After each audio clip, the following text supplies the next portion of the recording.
처음에 저희 집에서 했어요. 집에서 하니까 이렇게 안 이루어지는 거야, 이게 일이. 얻었죠. 너무 행복했어요. 우리 이거 얻어놓고 진짜 행복했어요. 진짜. 네. 우리도 그래도 이게 있구나. 그래서 네. 처음에는 진짜 사무실 운영이 안 돼서 3원짜리 뭐지? 마스크팩 있죠, 얼굴이 하는 네. 거.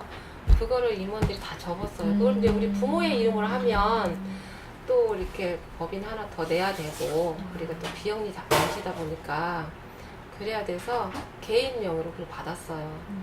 그래서 3원짜리 이 부업으로 시작을 했어요. 진짜 눈물겹게 이 사무실을 운영하고 있어요, 지금. 네.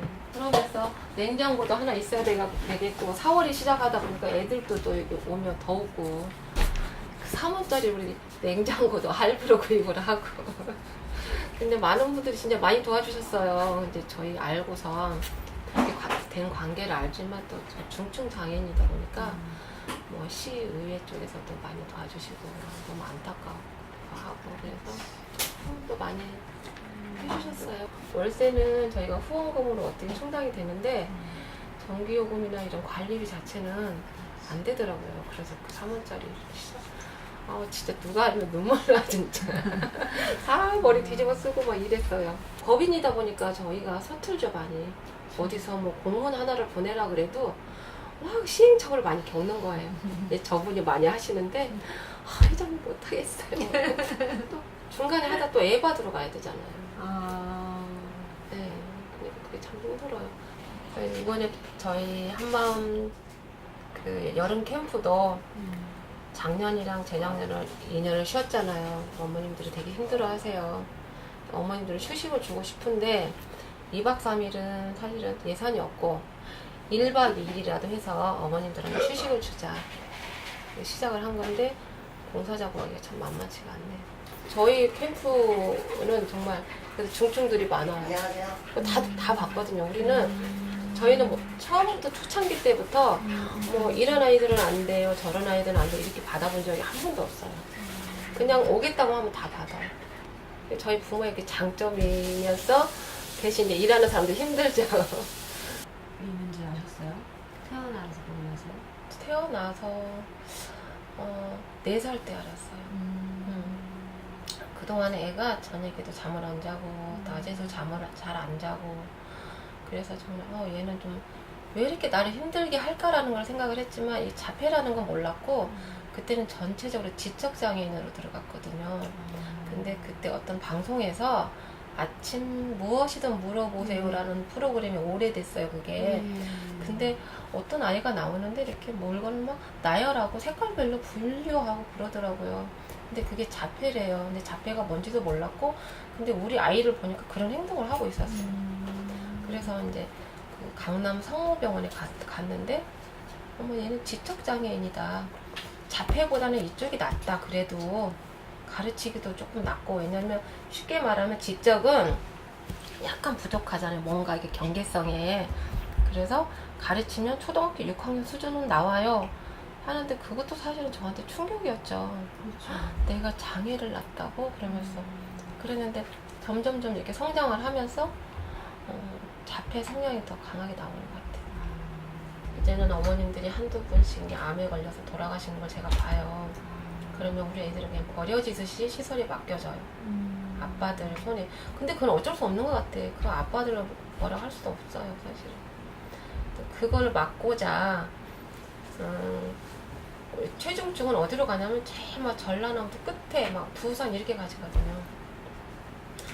그래요? 네, 받아주는 곳이 없으니까. 그러니까 부모들은 굉장히 그게 슬픈 거예요. 그래서 성남 시내에 우리도 똑같이 세금을 내는데 성남에서 키우고 싶다 이런 엄마들이 많이 있죠. 근데 없어요. 그 소망재활원에 있는 엄마는 저도 그랬거든요. 너무 힘들어요. 막 허구한 날 막 경찰 불러야 되고 경찰 와도 요즘에는 그 인권이 강화가 돼서 뭘 어떻게 해줄 수가 없잖아요. 그리고 가면 얘는 뒤집어져가지고 소리 지르고 울고 다 때려 부시고 길거리에서 옷도 홀라당 벗고 돌아다니고 그래서 이제 저도 그랬고 그 어머니도 그랬고 그러면 정신과라도 입원을 시켜서 가족이 쉬자. 근데 정신과에서도 거절해요. 우리 애들은 너무 힘드니까. 그럼 이제 시설도 안 된다. 정신과에서도 안 된다. 갈 곳이 없는 거예요. 그러면 이제 성남시청에 가면 그런 애들은 우리가 그 말도 맞는 얘기예요. 우리가 강제로 그런 애들 받아줘라 할 수도 없다. 왜냐면 거기가 사고를 치면 사회복지사들이 또 막 다치잖아요. 그 말씀도 맞는데 대책이 없는 거예요. 지금 그런 아이들이 저번에 한번 조사를 해봤는데 한 3% 정도 된다 그래요. 3% 정도라고 3,000명 예, 중에 3%. 예, 왜냐면 그러면 3,000명에 3%야. 뭐 1, 2% 제가 정확히 지금 어디지는 모르겠어요. 그때 제가 받아본 결과는 거의 뭐 3% 가까이 된다고 했거든요. 왜냐면 우리 애들이 문제 행동, 돌발이라는 거는 어떤 게 발달 장애인은 누구나 조금씩 갖고 있거든요. 뭐 욕설을 하거나 갑자기 튀어서 도망가거나 뭐 물건을 훔치거나 아니면은 뭐 누구를 공격을 하거나 또 자해를 하거나 이런 애들이 그 정도 된대요. 그러면 그 300명 정도 되면 가족이 또 있잖아요. 그래서 저희가 이제 시에다가 이번에 저기를 하는 게 시립병원이 생기니까 그 ABA 응용 행동 분석이라는 그 치료가 있어요. 저희 문의도 해봤거든요. 근데 문의는 나이가 많은데도 불구하고 많은 효과를 봤어요. 어린 아이들부터 그게 중재가 들어가면 괜찮은 거. 좋죠. 네, 그러면 서로 편해지는 거예요. 가족도 살고 이웃도 살고 우리가 맨날 시청에 쳐들어가서 살려달라고 안 해도 되고 그분들도 스트레스 덜 받을 거고 어차피 시립병원이 지어지니까 병상을 몇 개만 갖추어서 최중증만 치료를 하고 나머지는 한마음복지관에 그게 있잖아요. ABA 예. 부모대학도 있죠. 그쵸. 경증은 거기서 하고 거기서 다 하기에는 또 너무 힘들어요. 힘들죠. 네, 그리고 완전 어머님들이 거기 이제 어머님들이 주로 하시잖아요. 그래서 그런 아이들 때문에 저희가 요청을 계속 하고 있어요. 성남시에다 그러고 시의원들도 계속 만나고 다니고 있었으면 좋겠다. 그게 너무 슬퍼요. 엄마들 다 울어요. 그러시겠어요, 진짜. 근데 우는 이유가 있어요. 보내놓으면 자주 못 가요. 못 가죠. 근데 아이들이 폭력을 당해요, 거기서. 아유, 당하기도 하고, 뭐, 네. 약물 투여도 많이 받을 투여를 것이고, 하고. 네. 얼마나도 때리기도 많이 때릴 것이고. 부모님이 가서 이렇게 목욕을 자주 시켜보고 온다고 하더라고요. 연락 없이 가는 거 되게 싫어해요, 시설은. 그럼요. 갈비뼈도 많이 나가 있고요. 그러니까 아, 우리나라 그렇죠. 이게 인권이 되게 심각해요. 그러니까 그 사람들은 자기들도 키우기 힘들어서 버렸잖아. 우리가 마음대로 해도 돼. 이런 인식을 갖고 있거든요, 지금. 저희 아이도 파주에 잠깐 6개월 보내봤어요. 난 보내면 정말 행복할 줄 알았어요. 그 보건복지부에 계신 분까지 다 동원을 해서 보냈어요. 보냈는데 한 달 정도는 애가 막 오고 싶어 하고 저만 가면 가방을 쌌어요. 근데 2달째 되니까 저를 봐도 눈이 멍해가지고 표정이 없는 거예요. 집에 오면서 저 크게 울었잖아요. 과연 내가 쟤한테 뭘 해줬을까.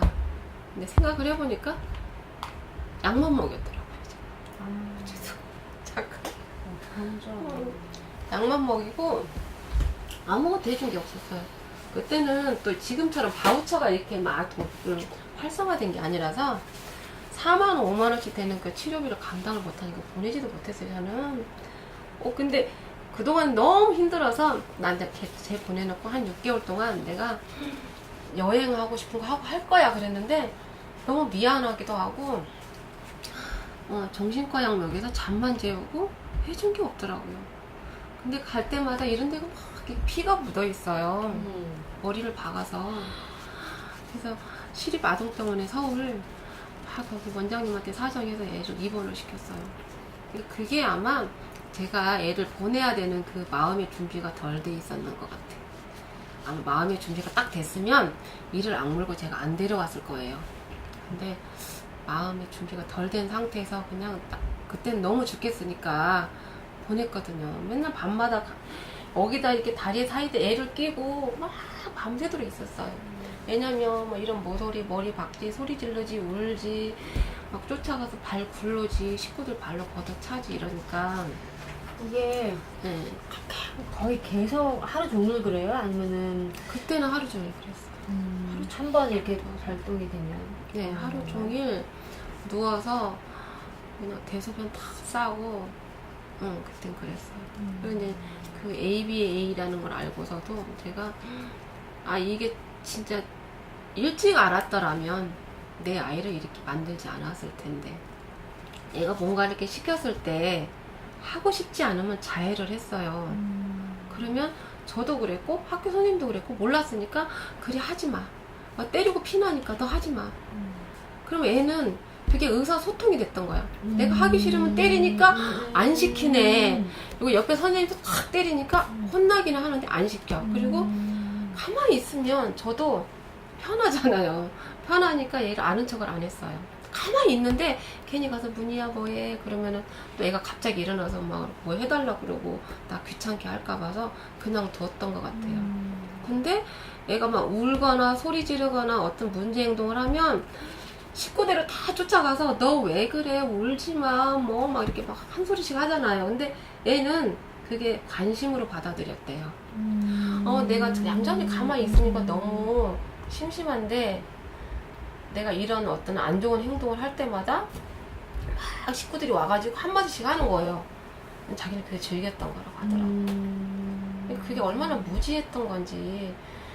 첫째 아이는 이제 29, 둘째가 28인데 둘째가 그렇고요. 장애고 큰애는 이제 을지대학교에서 언어치료사로 일하고 있어요. 아, 그래요?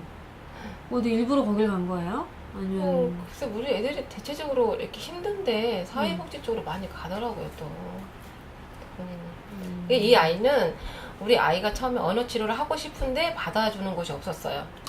그 당시에요? 예, 왜냐면 얘는 언어가 안 나와서 언어치료 할 수 없어요 라고 말씀들을 하셔서 그런 줄 알았고 근데 나중에 알고 보니까 애가 너무 상태가 심하니까 그냥 안 받은 거예요? 예, 그래서 이제 우리 큰아이는 나는 모든 아이를 다 받을 거야 라고 거기를 갔는데 정말로 힘든 아이들만 얘한테 와요. 선생님들이 다 포기하고 막 이러면은 이제 엄마들이 와서 선생님마저 포기하면 우리 아이는 갈 데가 없어 이런 아이들만 받아. 나중에 정말 위대한 그래갖고 스승님이 막 꼬집어 되시겠네. 뜯기고 때 맞고 막 머리채 잡히고 이러고 와요. 근데 아이가 어느 날 이렇게 좋아진대요. 그러면 옆에 있는 선생님들이 내가 해도 될 뻔 알았네 막 이런 식으로. 셋째는 중학교 2학년이에요. 터울에 이제 진짜 큰 딸이 난 너무 외롭다. 뭐 그 친구들이 자기 형제들끼리 싸우는 걸 보면 나도 그러고 싶다 막 그런 얘기들을 많이 해서 요즘에 사실 인권 교육을 이제 강사 교육을 받고 있어요. 아, 그러세요? 네, 그거를 예전에 제가 어렸을 때 우리 애가 어렸을 때 길을 가는데 어떤 남자의 엄마가 막 가는 남자애가 엄마 저 누나 왜 저래? 이제 우리 애가 얼굴 자해하고 막 울고 그러니까 근데 저는 되게 충격적이었어요. 그 엄마가 이제 아이가 말을 좀 안 들었겠죠? 막 이렇게 야이놈아 막 이러면서 이제 좋게 야이놈하고 그러면서 너 말 안 들으면 저렇게 된다 이렇게 얘기를 하시더라고요. 그래서 저는 그때 지금 한 번씩 그런 생각이 나요. 저 아이가 성장을 했을 텐데 그렇죠. 무슨 생각을 할까. 장애인을 보면서 엄마가 계속 그런 식으로 교육을 했다고 하면 저 사람이 얼마나 말을 안 들었길래 저렇게 됐을까라는 생각을 할 거고 그런 게 제가 그때 좀 알았으면 어머니 그건 아니에요 하든가 아니면 얘야 그게 아니야 라고 했을 텐데 그냥 혼자 와서 집에 와서 펑펑 울었던 기억이 있어요. 그것도 돈이 좀 있거나 아니면 수급자여야 이게 도움이 되는데 그게 아닌 이상에는 부모가 어느 정도 납부를 해야 되잖아요. 근데 그것도 되게 어렵더라고요. 그래서 아직은 그게 이제 활성화가 돼야죠. 앞으로는. 그래서 풍년 후견인이 있지만 본인이 혼자 살아갈 수는 없잖아요. 우리 발달장애인은. 누군가 옆에 있어야 되니까. 그래서 본인 스스로 자립할 수 있는 기회를 만들어주고 누군가 또 한 분이 거기 또 상주에 있어야 되는 거고 결국에는 우리 아이들은 안전이 경증이 아닌 이상에는 어디 시설에 이렇게 들어가야 될 수밖에 없는데 지금 현재 있는 그런 시설이 아니라 우리 아이들 스스로 자립을 할 수 있고 일도 할 수 있고 그런 시설이 성남 시내에 하나 만들어졌으면 좋겠다는 거죠. 그래서 경증뿐만이 아니라 중증도 같이 할 수 있는 그래서 같이 갈 수 있는 그런 시설이 꼭 성남이 만들고 싶은 게 제 꿈이고요. 멀리 보내면 못 보니까. 그리고 무슨 일을 당해도 우리 갈 수 없으니까. 예.